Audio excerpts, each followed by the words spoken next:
What's up, everybody? So I tried to do a video yesterday, I think it was. No, the day before, because yesterday was cold as hell. Just like today, it's actually kind of cold. Um, but I was trying to do a video the other day, and to show you guys that the brakes are working. I figured it out. It was actually after I cleared my head and had that day off of working on the car. I figured it out. Of course, the red is the power, and the black was just another signal, whatever. Usually, the switch is only having a power, and then whatever it switches on, which would be the brakes. So I took the power cord and hooked it up directly to the actual main cable that goes from the trunk of the car to the other switch or key that I have in the car. So it's actually attached to that. So even with the car completely off, no power to the engine, because you got to remember, when I turn on the car, I have to use two keys. One for the actual,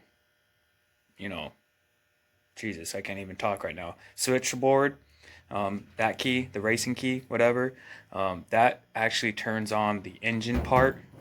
And then the other key, the normal key for the ignition switch, turns on everything else. Or did I get that backwards? You understand, because you guys seen how many times I've started in this car and this and that, blah blah blah. So basically what I can do is work on this engine anytime with the battery still connected without getting electrocuted. I can work on the whole entire wiring system without getting electrocuted, because I took the zero cord from the engine to the brand new fuse box, racing fuse box, from there to the switch, the red key, this key, red key. When that turns on, the accessories come on, and it's only some of them. When I turn on the other key, it turns on the rest of it underneath the hood and wherever else I got that accessory hooked up to still. So the main power is actually coming from that first key. When you turn it over, then you got power through the whole entire car. Without that key, you have no power at all. Even if you put the actual key to the car, the Eclipse key, which I'm pretty sure all you Eclipse owners probably know what key I'm talking about. This key, when you put this key in the ignition, you ain't getting nowhere with it. Watch. So I'm gonna go to my car, open the door.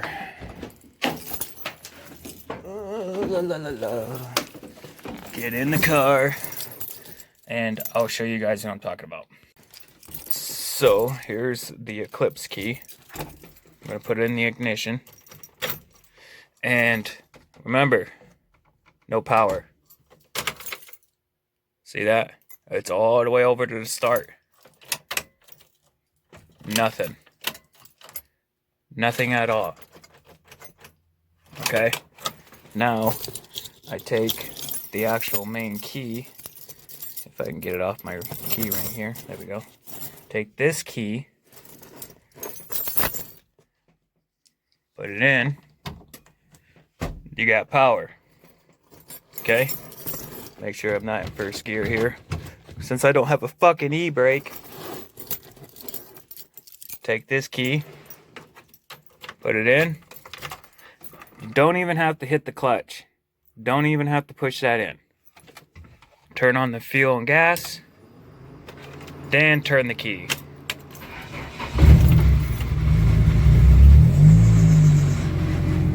That's how you turn this car on.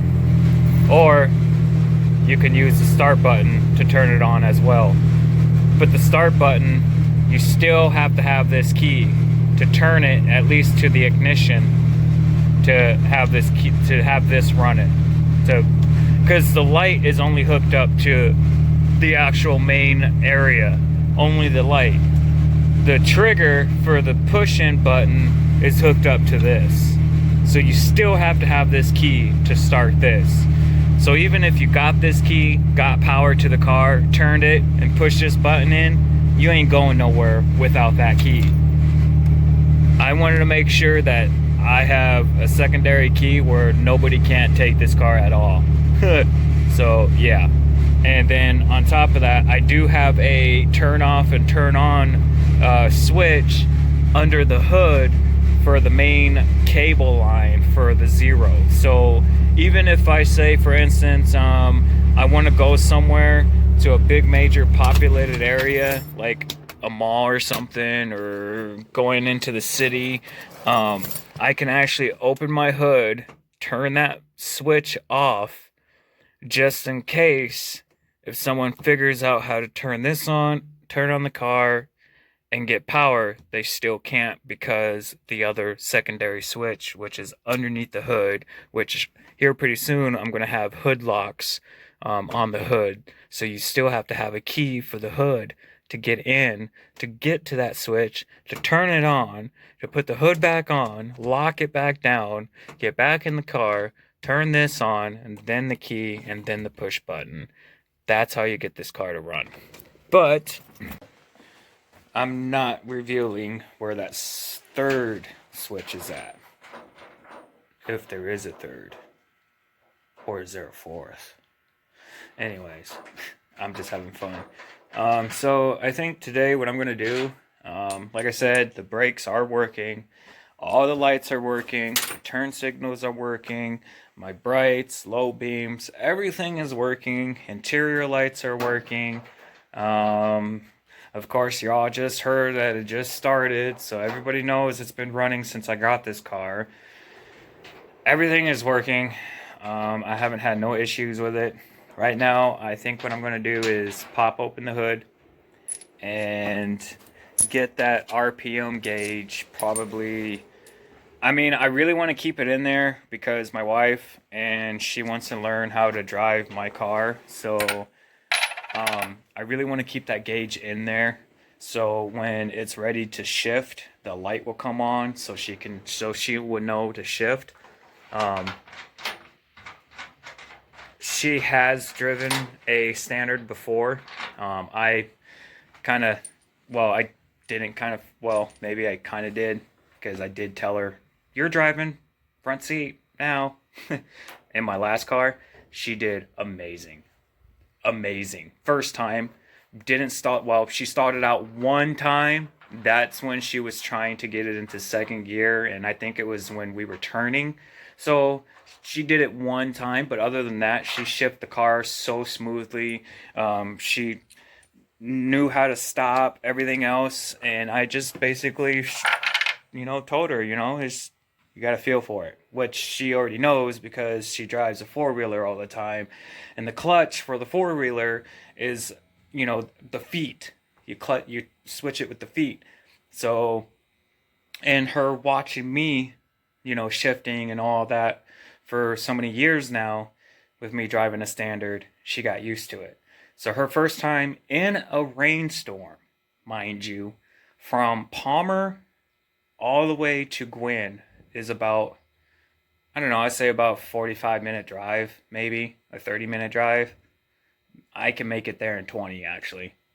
So anyways, from there onto the main actual highway, which is not a highway to me because I was raised in big populated areas. So, I mean, here they call it a highway. I don't see it as a highway. I see it as a, two-way, one-way, whatever road. I don't know. But anyways, so as we're driving down the road, she got used to shifting down and up, and, when it comes to turning, she did amazing. So I want to make sure that she can get it down pat pretty well on a second try in my 95 Eclipse. She did it in my first Eclipse, was a 2000 Eclipse, and I didn't have nothing on there that says, hey, it's time to shift or whatever.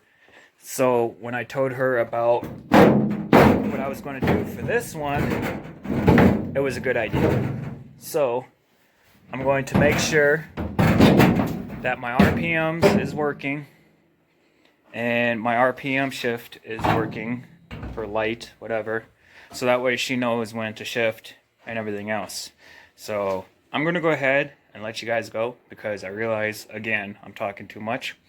And yeah, I'm going to get underneath the hood, figure out this RPM gauge, try to get it running and whatnot, and hopefully I can, because like I said, I think it would be better for my wife if she had something like that in a standard, so that way when the light goes off, it tells her, hey, you got to shift. So, but like I said, she's pretty good at doing that without it too, because like I said, her first time was in one of my Eclipse and she did amazing. So this time though, I'm gonna make sure she has a little indicator saying, hey, time to shift. So anyways, I'm gonna get back to this car. And also my sound system, is too much bass throughout the whole car. So I gotta turn around and put some small little tweeters in the car, because if you notice, these ones are gone. These were pretty rusted. I don't know how the hell you can get speakers to rust on the inside of your car. I don't know how that's possible. Or unless you had a drink up here on the thing and it spilled and you couldn't really get to it, which that's doesn't make no sense either, because you can get to the speakers up underneath the dashboard, because I'm looking right down to the clutch pedal right now and I can see the clutch pedal. So I still don't understand how those speakers got that bad. So I got some little tweeters I'm going to put in these slots and then run those, because I think that's what it is. I don't have enough of the little speakers. I have nothing but big speakers in the car. So I'm going to find a way to put this in there, or one of them, because there's two. So that's going to be fun. So I'm going to be dealing with that today and doing the RPM gauge. So I'm going to jump into it, get this shit done. Beep. Anyways, I'm going to get this done. I'll catch you guys in a little bit and give you guys an update on all this situation, if I can get it fixed. Peace. So, it's pretty late. I didn't do that speakers like I said I was going to. I messed with the RPM gauge.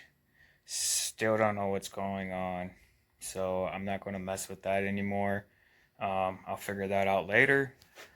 And then for the passenger side door, I had to fix that, because every time you open the door would drop. The driver's side does it too. The bolts are pretty rusted. The brackets were pretty gone. So I said screw it, and ended up putting two big old nice brand new bolts through the brackets. And then I took my welder, my brand new welder, and my brand new, yeah, I was pretty stoked. First time using that, I was pretty happy. So anyways, I tacked welded the bracket to the car. So now the driver's side door, as you can see, is perfectly lined up now with everything else. It's perfect. It's not dropping or anything else like that. I'm able to open the door just fine and close it just fine. No problems at all. So I'm happy that I decided to, tack weld the brackets to the car, but who would know? And also the side fender here, when I got this car, it didn't have a bottom to it, so it was just flapping around. It was annoying as hell, and I didn't want to. I tried to find a side piece or another fender for the car, and I don't have the money right now to deal with all that. So what I did was I made an L-shaped bracket. I tacked it to the actual old, this right, the fender, not the body kit, but the fender. Welded it to the fender, and took that L bracket and tacked it to the car. So even this, as you can see, it's moving the whole car, is actually tack welded pretty well in there too. So that's what I did today. I did a little bit of welding, and you know, quite honestly, you can't really tell the difference. You don't even see the welds. You can't even find them anyways. I mean, so I did pretty good on that. As I said earlier, I didn't really get to work on the RPM. Well, I did for a little bit, and then I just gave up on it because it's just ridiculous trying to figure out where the RPM goes. So other than that, oh, and also scraping all the crap off the window on the inside, but the outside is nice and smooth and clean, and that window's pretty freaking clean. I mean, it's super clean, so much cleaner than my driver's side. So tomorrow, I might come out. Actually, it's the weekend. Usually the weekends I don't do anything out here. Usually the weekends I spend time with my wife, and I'm only out here when she's at work. So, but as for the driver's side, when you open the door, it drops too. See how much it dropped down, and it's up against the frame. See that? It dropped down a lot. And I literally have to pick it all the way up enough where I can just set it right at the edge of that latch. As you can see if I can, as you can see, it's just barely shut. And then all I do is basically push up against it and it shuts. So I'm gonna do the same thing like I did the driver's side or the passenger side, and probably do a couple of tack welds into the actual brackets, so that way I don't have to be an idiot every time I come out of my car and my door just wants to go goodbye, you know, every freaking time. And it got really annoying really fast. So my car is going to be in the garage for a couple of days, probably until Thursday when I get my tags nude again. We thought it was supposed to be this Thursday, but come to find out it's for next Thursday. So it's alright. Gives me plenty of time to get other things that's been bothering me about the car since I've been driving it, and figure out what the problems is and what the issues, and you know, anything that's loose that I don't like flapping in the wind when I'm driving. So this side fender, passenger side fender, was like the number one thing that I really wanted to do.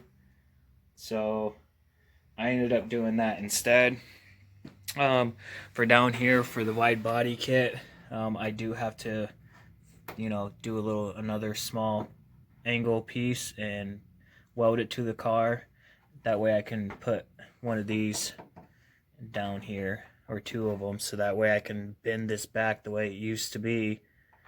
Because like I said, this thing wasn't on there, so it was flapping in the wind and misshaping it. So I'm going to do another L bracket down there for that. That way I can have something to screw to, and it will be bent back into shape, look a lot better. Let's see. Other than that, this side fender is perfect. There's nothing wrong with it. The driver's side fender, there's nothing wrong with that. It's just the driver's side door. I still got to work on that. So I think that's going to be next week's project. But as for the weekends, like I said, I usually spend a lot more time with my wife than out here playing with my car. So I usually come out here and play with my car, like I said, when she's at work, which is Monday through Friday. Oh, Monday through Wednesday, Thursday off, and then Friday.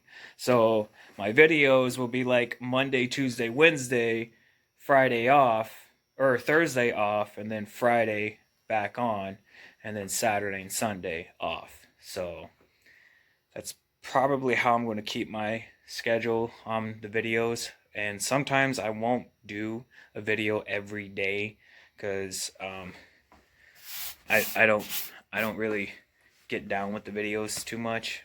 But yeah. So anyways, I'll see you guys on Monday. Peace out. Have a great weekend, and please hit that like button, hit the notification bell, and if you want, you can send me a friend request on Facebook. The link is in the description.